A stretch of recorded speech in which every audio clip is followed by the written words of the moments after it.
اللہ عنہ فی حدیث التعویل فی قصۃ ہرقل قال ہرقل فماذا یأمرکم یعنی النبی صلی اللہ علیہ وسلم قال ابو سفیان قلت یقول اعبدوا اللہ وحدہ ولا تشرکوا به شیئا واترکوا ما یقول آباؤکم ویأمرنا بالصلاة والصدق والعفاف والصلہ متفق علیہ رواہ البخاری۔ حضرت ابو سفیان صخر بن حرب رضی اللہ تعالیٰ عنہ ہرقل کی طویل حدیث میں فرماتے ہیں کہ ہرقل نے پوچھا کہ وہ نبی صلی اللہ علیہ وسلم تمہیں کس بات کا حکم دیتے ہیں؟ ابو سفیان فرماتے ہیں میں نے کہا وہ کہتے ہیں کہ اللہ کی عبادت کرو، اس کے ساتھ کسی کو شریک نہ ٹھہراؤ، اپنے آباء و اجداد کی باتوں کو چھوڑ دو، نیز وہ ہمیں نماز پڑھنے، سچ بولنے، پاک دامن رہنے اور صلہ رحمی کرنے کا حکم دیتے ہیں۔ یعنی جب بادشاہ نے ابو سفیان ابھی تک انہوں نے کلمہ نہیں پڑھا تھا، یہ اس سے پہلے کی بات ہے کہ بادشاہ نے جب پوچھا کہ وہ نبی جس نے دعویٰ کیا ہے نبوت کا تمہارے علاقے میں اور تمہارے ہی خاندان کا ہے، ظاہر ہے تم زیادہ اسے جانتے ہو، وہ کہتے کیا ہے؟ اب انہوں نے کہا اعبد اللہ، وہ کہتے ہیں کہ اللہ کی عبادت کرو، وحدہ لا ولا تشرکو، جو ایک ہے اور اس کا شریک بہی شیئا، کسی کو نہ ٹھہراؤ۔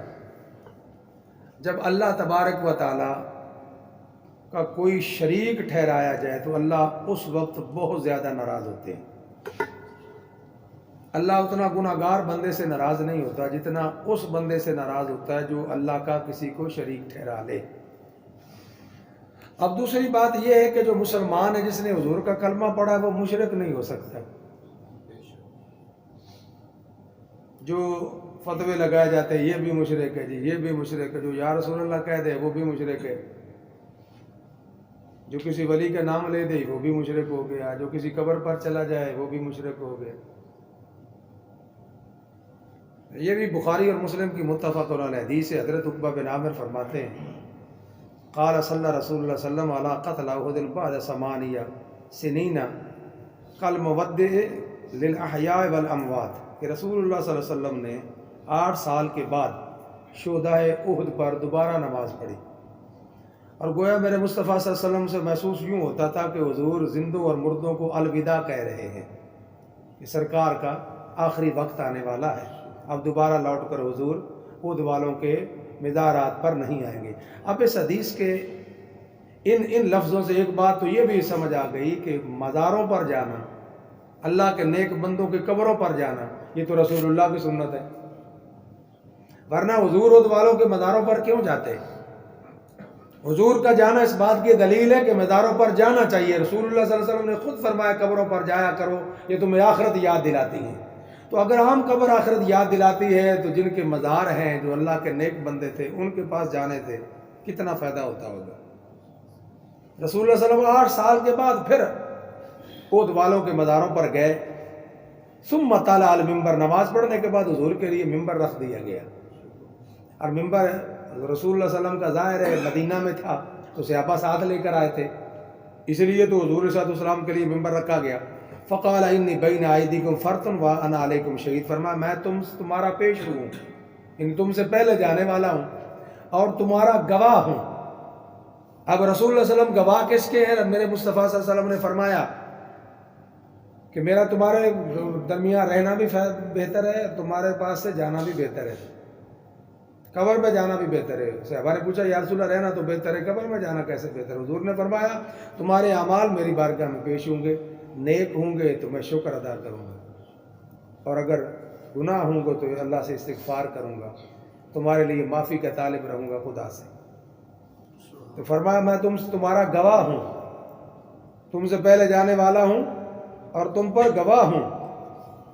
وَإِنَّ مَوْعِدَكُمُ الْحَوْض، اور فرمایا میں چلا جاؤں گا پھر تمہاری اور میری ملاقات حوض کوثر پر ہوگی۔ وَإِنِّي لَأَنظُرُ إِلَيْهِ مِن مَقَامِ هَذَا، حضور نے فرمایا میں یہاں کھڑا ہو کر حوض کوثر کو دیکھ رہا ہوں۔ جو نبی مسجد نبی میں کھڑا ہو کر حوض کوثر کو دیکھ رہا ہے وہ نبی تمہیں اور مجھے نہیں دیکھ رہا ہے۔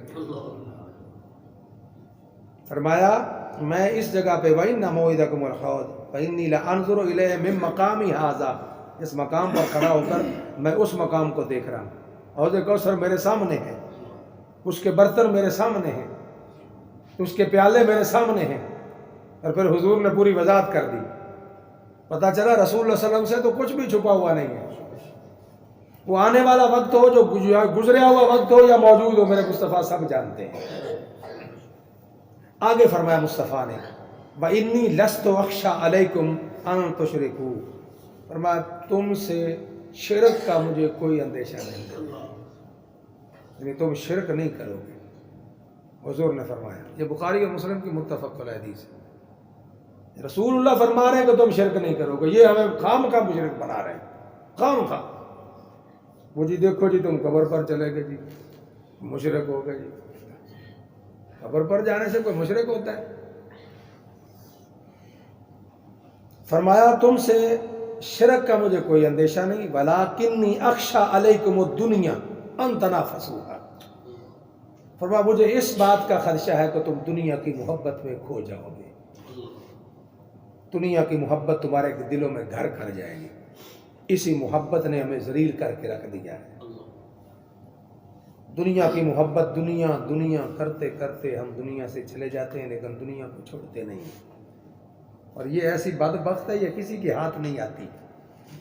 سلطان بہو نے ایسے نہیں فرمایا عدی لعنت دنیا تائیں ساری دنیا دارا ہو، جے راہ صاحب دے خرچ نہ کیتی لین غضب دیاں مارا ہو، پیواں کوڑوں پتر کہاوے بٹھ دنیا مکارا ہو، پر جنہ چھڈی دنیا باہو لہسن باغ بہارا ہو۔ جنہوں نے دنیا چھوڑ کر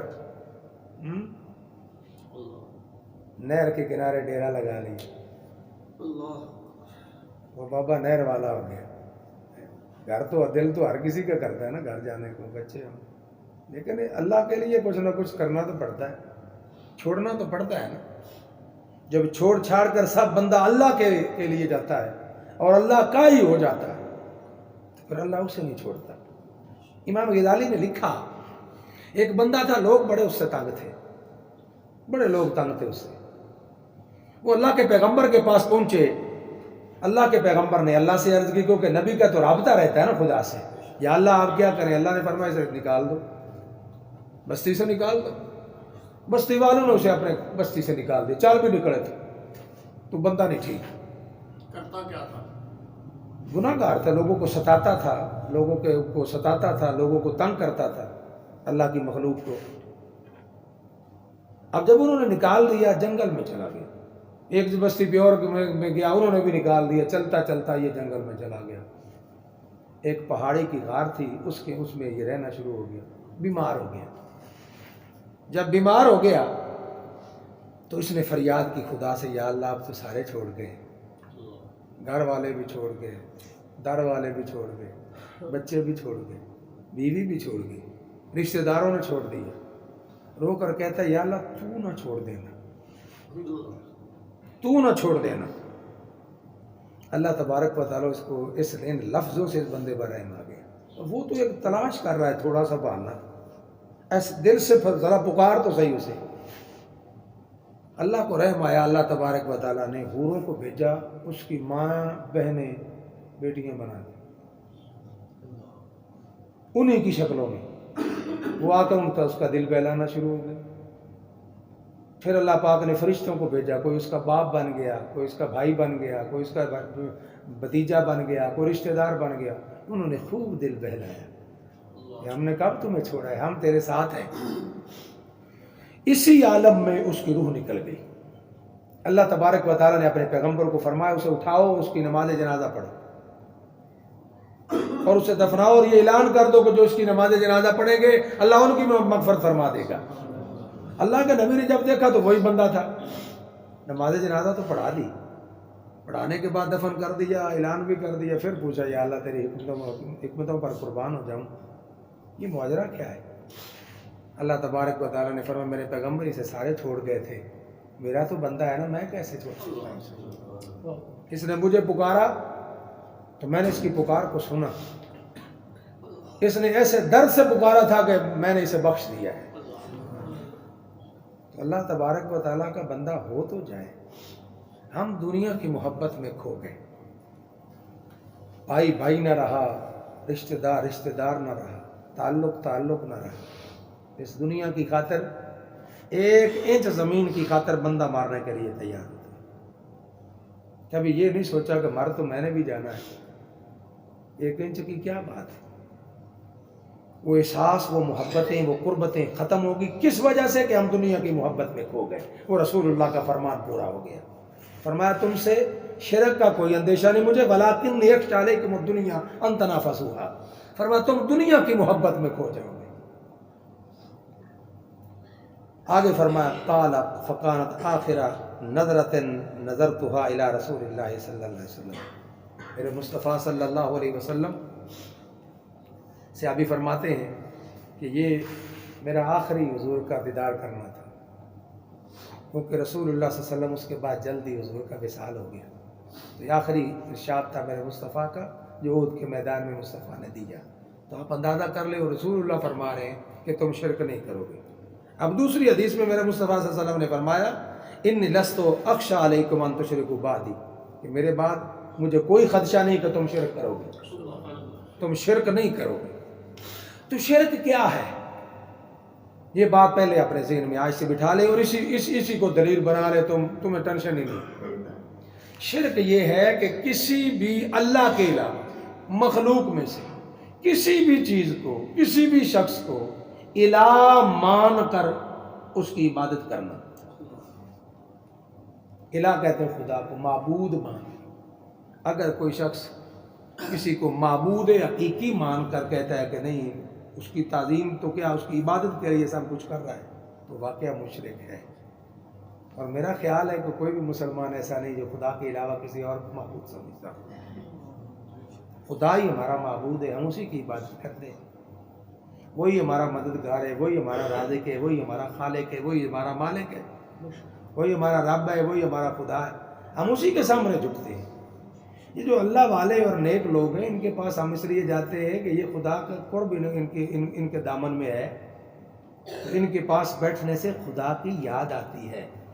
میرے مصطفیٰ نے تو فرمایا، اللہ فرماتا ہے حدیث قدسی میں کہ میرے اولیاء اور میرے محبین وہ ہیں کہ جن کو دیکھنے سے میری یاد آ جائے، جن کے ذکر سے میری یاد آ جائے، اور ان کے ذکر میرے ذکر سے ان کی یاد آ جائے. مطلب کیا کہ جب میرا ذکر پتا تو چلے نا یہ مجھے اس نے بتایا تھا، یہ نہر والے بابے نے بتایا تھا اللہ اللہ کی یاد. تو یہ احسان مندی ہے.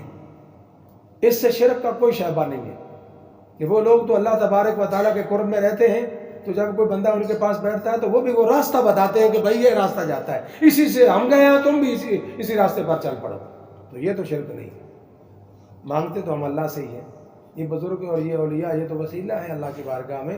تو ایسا تو یہ قرآن و سنت سے ثابت ہے. اس میں تو کوئی گناہ نہیں ہے، نہ اس میں کوئی ہے. حضرت آدم علیہ السلام نے حضور کا وسیلہ نہیں دیا اور سب نے لکھا ہے یا اللہ تجھے رسول اللہ صلی اللہ علیہ وسلم کا واسطہ میری توبہ قبول فرما لے. تو اللہ پاک نے خود فرمایا کہ میرے پیغمبر تم نے سچ کہا، اگر میں نے محمد کو پیدا نہ کرنا ہوتا تو تجھے بھی نہ بناتا، اسی چیز کو نہ بناتا.